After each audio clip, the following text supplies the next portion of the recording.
Two people go into an interview. The first is the perfect candidate. He has all the skills necessary for the job with good recommendations, and his passion is clear. The second falls short of perfection. He answered the questions mediocrely, but did not seem particularly motivated or prepared for the job. So what happened? The second interviewee was rewarded the job. Now at this point, you're probably thinking, this just does not make sense. And you're right. What I did not tell you was that the first individual who interviewed has Down syndrome. Based on common and outdated stereotypes, the employer decided it would be better to have a person who is poorer fit for the job, yet is not disabled, than to hire a disabled person with passion and skill. It would be easier this way. This is an example of an instance that is all too common in our society. When asked, it is assumed that most people would say that individuals with intellectual and developmental disabilities deserve rights and inclusion, not segregation. But this is not what is occurring. People with intellectual and developmental disabilities, or IDD, are segregated within job opportunities, education, and even social environments. I'm not just making these conclusions from pure assumption or imagination. I have seen firsthand the prejudices individuals with IDD face. And for what? Merely having a genetic trait that makes them look or think differently. A large group of people look at those who have disabilities and think that they are so vastly different from themselves. Well, number one, everyone is different. But number two, they do all the same things people without disabilities would. I can even show you from personal experience. Consider these two cases. Jacob. It is a typical Monday. High school student Jacob has just begrudgingly smacked off his 15th alarm, telling him it is time to get out of bed for school. He slowly pushes his covers off and lumbers his way into the bathroom. Once he has splashed water on his face, he brushes his teeth, gets dressed, and goes downstairs to eat a bowl of Lucky Charms cereal, his favorite. At 6:56, Jacob looks at the clock and realizes he is late to get to the bus. His Lucky Charms were just that distracting. He sprints out the door and gets to the bus stop just in the nick of time. Once first period starts, he realizes that he forgot his notebook and asks his friend to borrow some paper. He goes through the day answering questions in class and taking notes until lunch has arrived. At lunch, he sits at a table with his friends, enthusiastically talking about the latest high school drama. Directly after, he attends his gaming club where he argues with his friends about the best way to win in Fortnite. When the bell rings, he continues with his classes until school relinquishes him. At 2:15, when school has ended, Jacob makes his way outside to the tennis courts for his practice. After an hour of sweat and hard work, Jacob hops into his mom's car and, once home, dives directly for the Cheetos before starting his load of homework. He continues to work until he sits down to dinner with his family. At the end of the day, he watches TV and texts his friends until he goes to sleep. Austin. It is a typical Monday when high school student Austin slumps out of bed after the second alarm that his brother has been hollering at him to turn off for minutes. He saunters into the bathroom to brush his teeth and then spends 10 minutes picking out the right outfit. Once he arrives downstairs, he enjoys a delicious bowl of Lucky Charms, his favorite. He eats for a while and decides that he should make his way to the bus stop. During first period, Austin realizes that all his pencils ran out of lead and asks to borrow one from a friend. After sitting through math and English, he is excited to go to lunch so he can sit and talk with his friends about the drama that went down over the weekend. Following lunch, he makes his way to Anime Club, which he is the reigning president of. When this block is over, Austin is eager to go to gym class to release energy. When gym and the rest of his classes are over, Austin heads to the tennis court to join his team for practice. He tiredly hits the ball back and forth until it is time to be picked up. When he finally gets home, he decides to push off his homework to play video games until sitting down to dinner with his family. He then rushes to finish his homework and texts his friends until he goes to sleep. After reading these two cases, can you tell which one of these boys has a disability? Austin and Jacob are both boys that I actually attended high school with. They both went through their days just like any average high school student would. The only difference? Throughout his day, people will look at Austin differently and whisper stereotypical comments and assumptions behind his back. This is because Austin was born with a disability. In high school, I saw many people who would look at him weirdly and make comments to their friends about what was wrong with him. And in order to fully understand the scope of this discrimination, I opened my computer to look back at the lives of those with disabilities throughout history. The timeline I found of conditions they were forced to live in is proof that this behavior has been an ongoing problem. Starting in the 1700s, I began to look up exactly how individuals with intellectual and developmental disabilities were treated in their time periods. Let's consider the Jones family. In 1710, Rebecca Jones was born with a disability. Her parents did not want her and abandoned her immediately. During her time, she would have been classified as an idiot. People around her lacked understanding of what it meant to be disabled, so they continued to treat her and others with IDD poorly. She grew up living in fear, neglect, and humiliation. Eventually, because of people's disdain towards these lowly people corrupting their perfect society, Rebecca was chained up to a wall for the rest of her life. Before her imprisonment, though, she had a daughter. Although Rebecca eventually died from the poor conditions in the asylums where she was kept in restraint and chains, her daughter, Mary, was able to survive until the late 1700s. At that point, Philip Pennell ordered all people with disabilities to be unchained and kept in hospitals where they would be treated better. I closed this tab. I could never imagine. Thinking of someone living chained to a wall just because they are labeled as having a disability hurts my stomach. It seems that towards the end of the century, conditions were improving, though.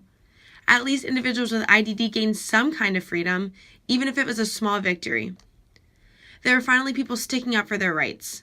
I was optimistic about people's attitudes changing. But then I read on. Although there were advocates, the attitude of society upheld its ignorance. This brought me to Mary's daughter, Emma, in the 1800s.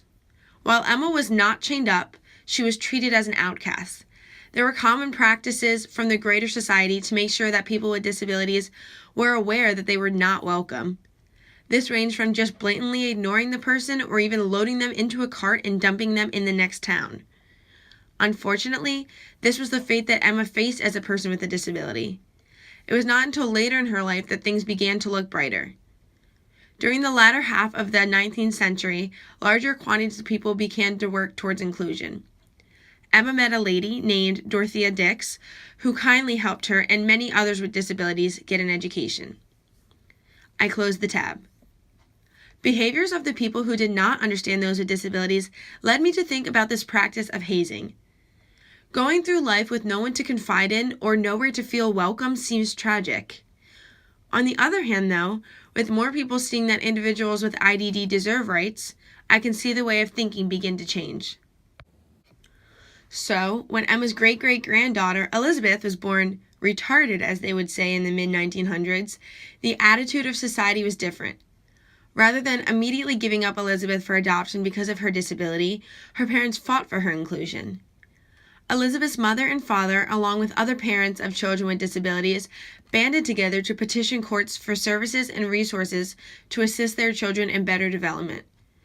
An initiative began called The Retarded Can Be Helped Too, and was fought for by many. I closed the tab. Something about this did not sit well with me. The retarded can be helped too? This does not seem like inclusion to me.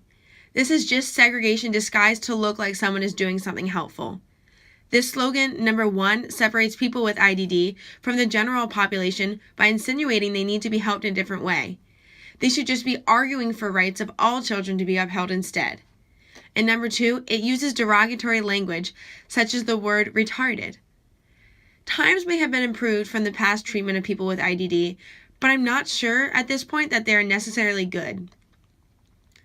Next, I move on to examine the life of Elizabeth's daughter, Allie, who was born with autism in 1972. This period marked the start of self-advocacy for individuals with disabilities. If no one was going to stand up for them, they would do it themselves. Campaigns such as We Are People First were created for these people to start fighting for their own rights. Once she was old enough, Allie too joined in on these campaigns. She recognized that she needed to take matters into her own hands. Allie was tired of being discriminated against and protested to gain her rights. In 1990, the Americans with Disabilities Act was implemented creating guidelines for accommodations to be given to those with disabilities. Allie felt a sense of victory when this occurred. I closed the tab. People with IDD are finally beginning to recognize their value to society and work towards inclusion. Although it would not have been easy, with many still pushing them back, the fight was persistent. This brings me to the most recent Jones descendant, Molly. Molly was born in 1995. While Molly was now given greater opportunity to succeed in life, she still finds herself sticking out for her disabilities in the eyes of others. People often teased her because of her disability and called her terms that were now outdated, such as retarded. This term particularly got under Molly's skin because of the negative connotation everyone used with it. When Molly tried to apply for a job, she found that people doubted her skills and she was never hired. The worst part was that this was happening even after the laws created to secure jobs for those with IDD. Molly went through her years feeling alone. She did find a spark of hope, though, in 2009 when Rose's Law was passed, which said that the word retarded could no longer be used to describe people with disabilities, and when the Spread the Word to End the Word campaign was founded to end the casual use of the word retarded. I closed the tab. It has been centuries of discrimination.